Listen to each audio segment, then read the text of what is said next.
बहुत बहुत स्वागत करता हूं मैं आपका इस YouTube चैनल में। और अर्थव्यवस्था की जो अगली वीडियो आपके साथ आज प्रस्तुत करने वाला हूं वह पंचवर्षीय योजना है। लेकिन उससे पहले महत्वपूर्ण बात यह है कि इसके पहले ये मेरी जो है 7वीं क्लास है, तो 7वीं क्लास से पहले क्लास 1, 2, 3, 4, 5, 6 आ चुकी हैं, तो वो जरूर आप एक बार देख लें। अब पंचवर्षीय योजना पे अगर हम बात करेंगे तो बहुत ही महत्वपूर्ण टॉपिक है, बहुत महत्वपूर्ण टॉपिक है, इससे काफ़ी प्रश्न आते हैं। इसके पहले वाले वीडियो में मैंने योजना आयोग के बारे में आपको बताया था, जिसकी स्थापना 1950 में हुई थी। ये मैंने आपको डिस्कस किया था। योजना आयोग के आधार पर ही पंचवर्षीय योजनाओं का उदय हुआ।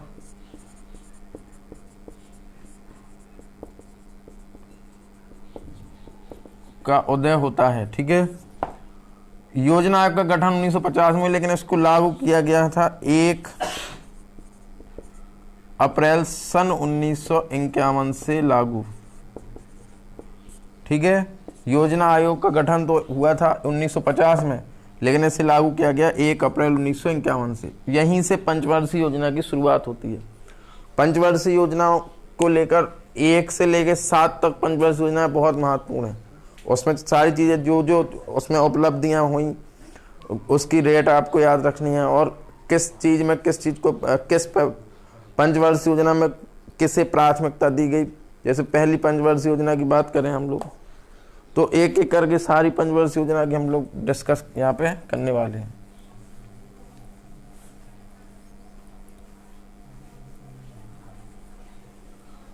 फर्स्ट 5 ईयर प्लान की अगर बात कर लें, फर्स्ट 5 ईयर प्लान, प्रथम पंचवर्षीय योजना। तो प्रथम पंचवर्षीय योजना जो है उसका समय, सबसे पहले इसका पीरियड क्या था,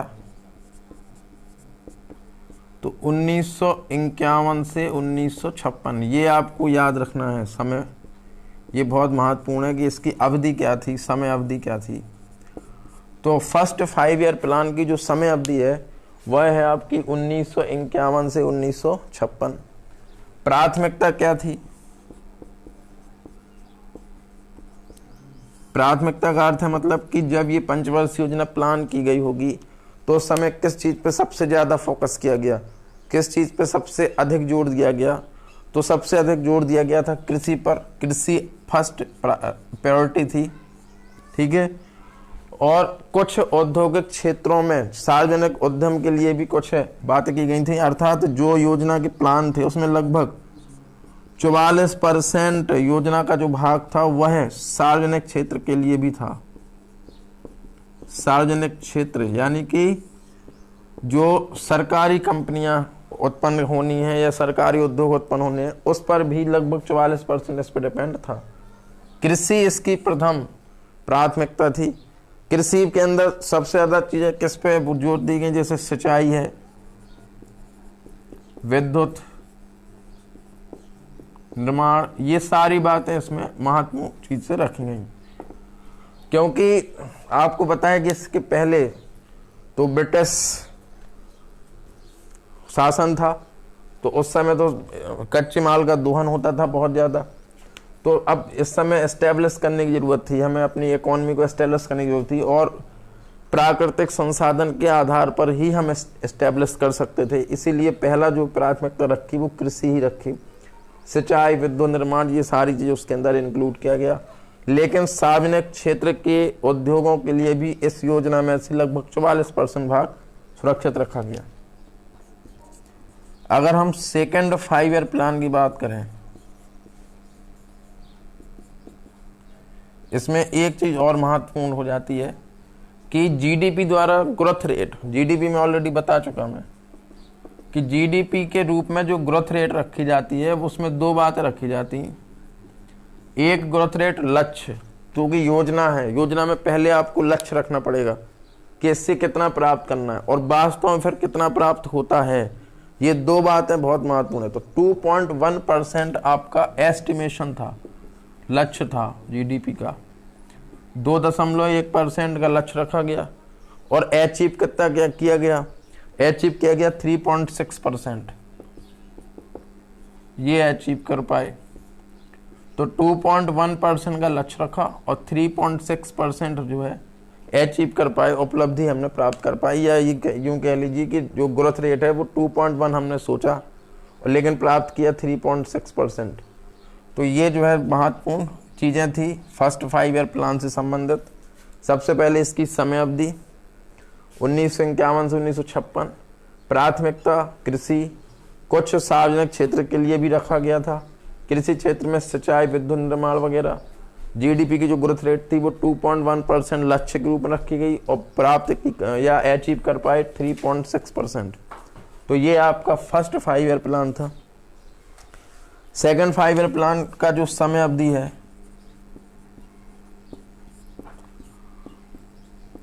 वो 1956 से 61, 1956 टू 1961। इसमें जो ग्रोथ रेट है वो था आपका 4.5%, लेकिन हम अचीव कर पाए 4.27%। ये लक्ष्य था,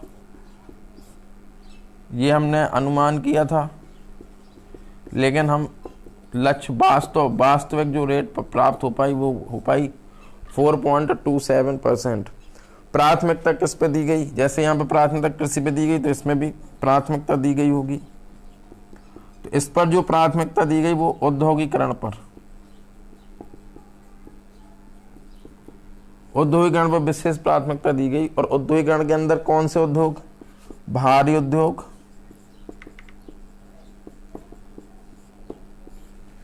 और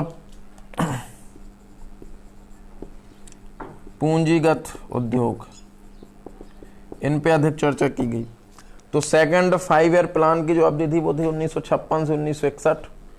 प्राथमिकता इसकी औद्योगिकरण थी, ग्रोथ रेट था 4.5%, ग्रोथ रेट एस्टिमेटेड था और अचीव किया 4.27%।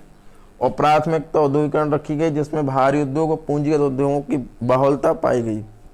इसके बाद थर्ड 5 ईयर प्लान का जो समय अवधि थी वह है 1961 से 1966। इसकी जो ग्रोथ रेट है वो थी 4.6 से 2.4, यानी ये जो है लक्ष्य रखा गया और जो अचीव कर पाए वो 2.4। उसका रीज़न ये था कि इसमें दो युद्ध हुए हैं,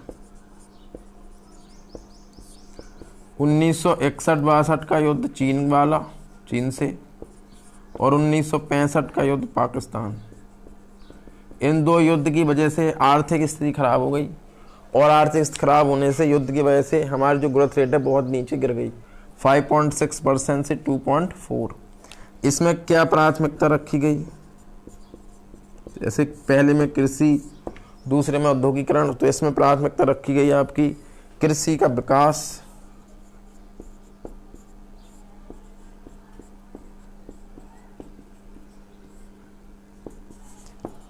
और कृषि विकास के बाद जो दूसरा है वो है संतुलित क्षेत्रीय विकास।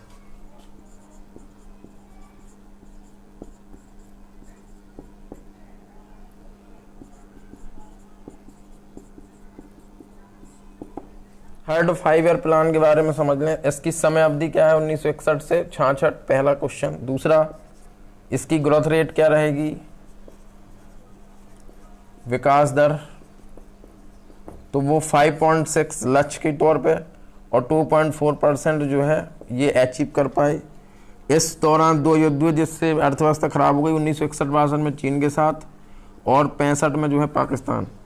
प्राथमिकता क्या थी इस योजना की? मुख्य रूप से तो कृषि का विकास और संतुलित क्षेत्रीय विकास। संतुलित क्षेत्रीय विकास का मतलब होता है किसी क्षेत्र के अंदर जितना भी विकास हो उसमें हर क्षेत्र की भागीदारी होना चाहिए, किसी भी क्षेत्र को हमें अछूता नहीं करना है विकास से। तो इस तरह के दो लक्ष्य रखे गए। इसके बाद आता है फोर्थ 5 ईयर प्लान से पहले 1966 से 1969 तक 3 वर्षीय योजना भी आई।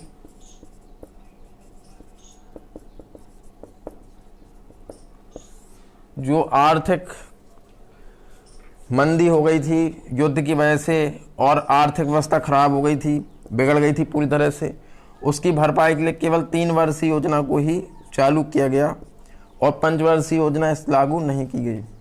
इसके बाद जो है 4th 5 ईयर प्लान,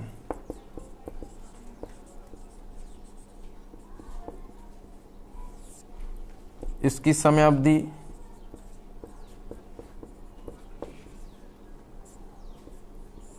1969 से 1974। तो ये जो 3 वर्षीय योजना है, इस योजना की पहली विशेषता क्या है कि यह अवकाश योजना के नाम से जानी गई। और दूसरी विशेषता हरित क्रांति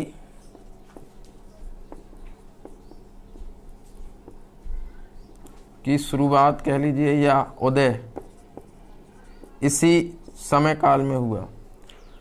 हरित क्रांति के जो जनक हैं स्वामीनाथन, याद, इस पे आगे भी डिटेल बताऊंगा। जो सब जितनी क्रांतियां हैं, जब सभी क्रांतियों की लिस्ट बनवाएंगे तो आपको इस बारे में भी बहुत अधिक डिटेल देंगे।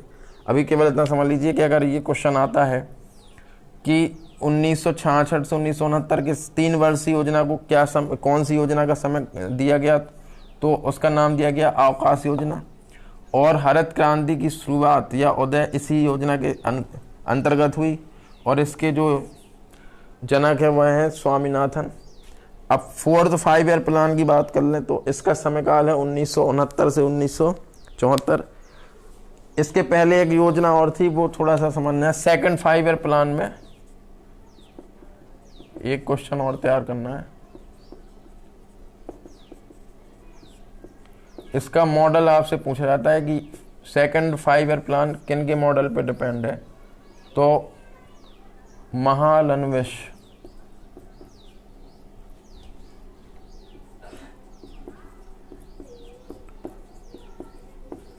महालनोबिस मॉडल पर जो है डिपेंड है।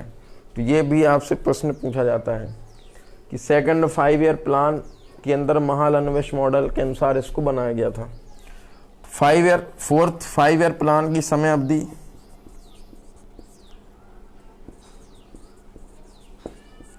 1969 से 1974। अगली जो प्लान है आपका वो है 5 ईयर प्लान, चौथा यानी कि चौथी पंचवर्षीय योजना, जिसकी समय अवधि है 1969 से 1974। इसका जो लक्ष्य था, जीडीपी की जो ग्रोथ रेट थी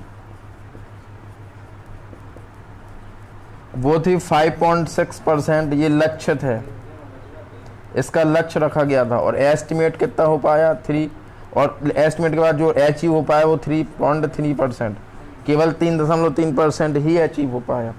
इसके जो है प्राथमिकता क्या, क्षेत्र क्या थे, किन पे अधिक चर्चा की गई इस प्लान में, किन पर अधिक जोर दिया गया, तो स्थायित्व के साथ विकास, आत्मनिर्भरता की ओर कदम बढ़ाए गए। और इसी के दौरान जो है बैंकों का राष्ट्रीयकरण भी हुआ। ये बहुत महत्वपूर्ण है, बैंकों का राष्ट्रीयकरण 1969 में हुआ था। ये क्वेश्चन काफी बार आ चुका है। तो स्थायित्व के साथ विकास का मतलब होता है कि जो विकास हो चुका है वो तो बना ही रहना चाहिए, उसके और आगे हमें वृद्धि करनी है। और उसको पीछे ऐसा नहीं कि आगे हम बढ़ गए लेकिन कुछ चीज जो है वो उसका ग्रोथ रेट कम हो गया। आत्मनिर्भरता मतलब है हमें ज़्यादा प्रोडक्टिविटी बढ़ानी है, उत्पादकता बढ़ानी है, खुद की उत्पादकता पे विश्वास रखना है, ना कि बाहर वाले किसी से हमें आयात ज़्यादा करना पड़े। बैंकों का राष्ट्रीयकरण मुख्य मुद्दा है, 1969 में ये हुआ था। इसलिए 5 ईयर प्लान के अंतर्गत ये स्थायित्व के साथ विकास, आत्मनिर्भरता और बैंकों का राष्ट्रीयकरण। इस वीडियो में इतना ही। हम लोग अब अगली वीडियो के साथ जब आएंगे तो 5, 6, 7th प्लान ये महत्वपूर्ण है इन पे, और इसके बाद के जो प्लान उनकी केवल समय अवधि आपको तैयार करनी है बस। जो कि 5 ईयर प्लान है 12वीं वहाँ तक पढ़ना है, तो वो हम अगली वीडियो में पढ़ेंगे। 5, 6, 7 जो कि बहुत ही मोस्ट हैं। इस वीडियो में इतना ही। आप सभी वीडियो अच्छे से देखिए, नोट्स बनाइए, और बहुत बहुत धन्यवाद।